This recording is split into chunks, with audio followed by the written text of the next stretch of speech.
I was wondering what to do this weekend, and I decided just to pick a couple of spots off the map and go and have a look around. So I'm in one area of forestry now that I haven't been in before, and it's a decent size. So even though I don't find anything of interest, it'll still be a good walk.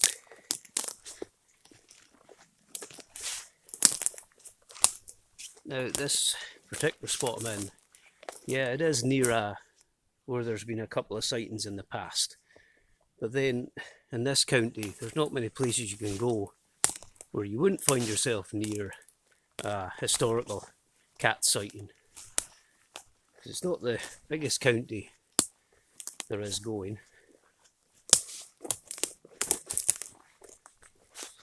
Oh, this is interesting. I'll maybe go in through there.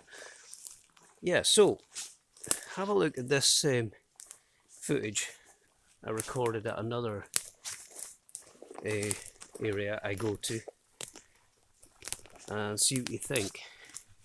It looks to me like claw marks on a tree, but you can have a look and make up your own mind while I wander through here. Now, this is something I found previously on this tree here. I wonder if these might be scratch marks, quite old ones.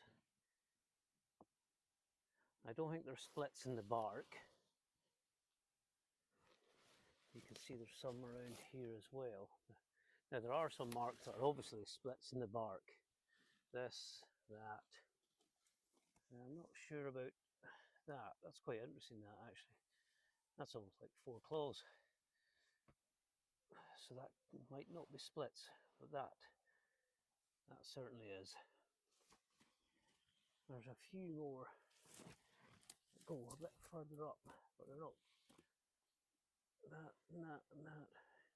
But again, when I found them, they weren't, they weren't fresh. They'd been there for a good while. So what I did was I went around and checked all the other trees around here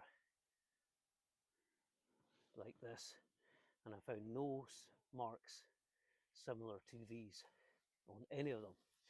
And that took me a good while. Now that's how many months ago? You could be talking 8-10 months, and these were here before that. So I may actually have to take the time to recheck all the trees again in case anything else has been added. So what did you think of those marks on that tree? Quite interesting, I think. And I think I said in the clip that I didn't find anything like it on any of the other trees in the area. So that was also kind of reassuring as to what it might be. Because usually where there's one, if it's roe deer, where you find one scrape, there's usually plenty more. And there were none in that area. Right, it's getting a bit boggy here. And I've pretty much been through the part of this I want to have a look at, so I think I'll move on to another spot now.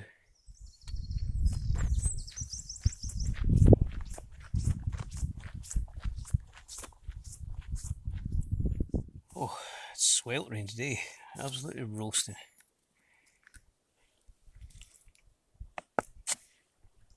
So here's another bit of video footage of what could be scratch marks. I took this a couple of weeks ago, and you can have a look at it and then I'll give my thoughts afterwards. Right, just before we go here, let's take the measurement. So that's 32 inches above the ground where it starts.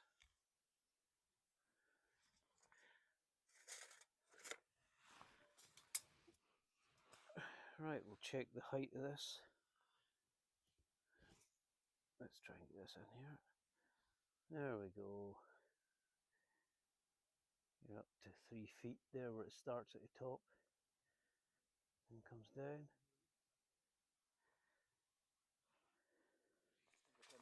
And this is the other side here.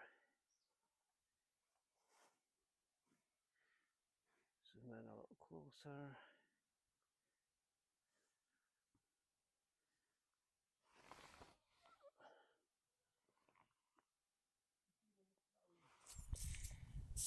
So that footage you just watched, I've had varying opinions on it. Some people say scratch marks, or others think roe deer. So what doesn't really show up when you look at it with the camera, but you need to look at it with your eye, is that there's cuts into the wood, and there's sharp cuts into the bark, sorry, and they're sharp cuts, and they're aligned with each other like that, you know, just like your fingers would be. But of course what makes it look like it could be roe deer is the fact that the bark is lifted off the trunk of the tree. But of course I've been thinking about that, so maybe with the dry weather, it's simply the bark has come away from the trunk because of the dry weather. And I don't know if that's possible, but it could be a consideration. Now, the other thing that doesn't align with what I found with roe deer is that generally, well, if not all the time, when I find roe deer scrapes on a tree, at the base of the tree there's scraping on the ground, and at those two trees where I found those marks, there was no scraping on the ground. And there was one tree further along that definitely had been had the bark rubbed off by a roe deer, and the ground was scraped below it. So that was quite obvious. So I can't say for definite it was claw marks, but I've seen indications that would make me believe it was. But as I've said already, because the bark's come away from the trunk, it could mean that it's actually roe deer, although I'm not really thinking it is. So I'll just have to leave that undecided, and maybe keep an eye out for more examples of that as I go around. So I don't think I have any other clips to show you.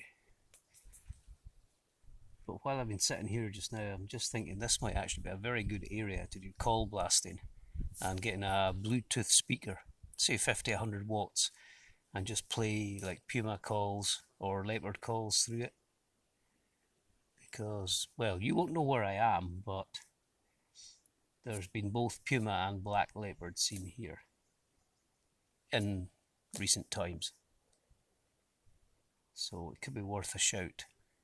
Especially with if you could get a recording of the leopard sawing sound, that would echo out across here very well, I think. So it's something to plan ahead for, and to look for a reasonably priced, powerful enough Bluetooth speaker.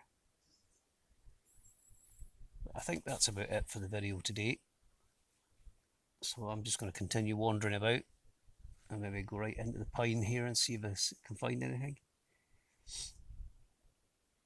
At least it'll be cool in there, that's for sure.